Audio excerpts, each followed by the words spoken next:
Hona hemen azken 4 urteotan gasolioaren eta gasolinaren kontsumak izan duen bilakaera Euskal Autonomia Erkidegoan eta Nafarroan. Beherakada oso nabarmena da bereziki gasolioari dagokionez 2012. Urtean. 2009arekin alderatuta ia 135%koa. 95 oktanoko gasolinaren kontsumoan ere jaitsiera igertzen da, baina ez hain nabarmen. Kontsumo murrizketa honen arrazoiak bat baino gehiago dira, baina guztiak ere krisi ekonomikoari lotuak. Gehiena krisisa, bai partikularrak eta bai asko gainea transportean, garraioan.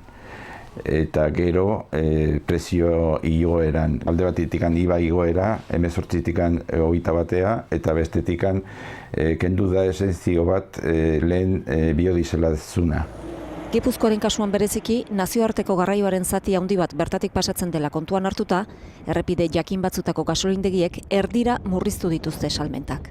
Nacional 1 deitzen dana, por ejemplo, hor jetxidia 150.